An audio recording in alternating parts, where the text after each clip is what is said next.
చాలా మంది ఏమనుకుంటారంటే మహానాడు అనేది రాజకీయ సభ అనుకుంటారు. ఎస్ కాదు, మహానాడు అనేది ఒక ఎమోషన్, లిటరల్లీ ఒక ఎమోషన్.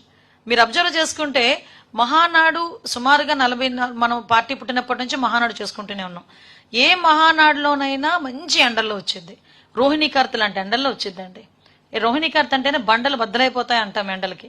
అలాంటి ఎండల్లోని కూడా కార్యకర్త అన్నవాడు చాలా ఎమోషన్ గా నా పండగకు వచ్చాను అని, నా జాతరకు వచ్చానని 2 రోజులు 3 రోజులు కూడా వెయిట్ చేస్తుంటాడు. అటువంటి మహానాడు వేదిక మీద మేము ఏదో కల్లబుల్లి మాటలు చెప్పాల్సిన అవసరం లేదు.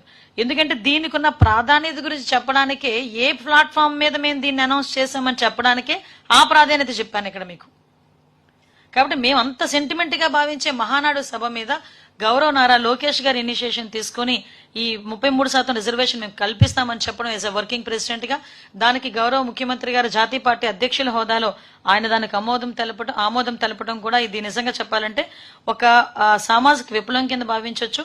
అట్ ద సేమ్ టైం రేపు పొద్దున రాష్ట్ర అభివృద్ధిలో ఇది ఒక బ్లూ ప్రింట్ కింద కూడా మేము మార్చుకోవచ్చు.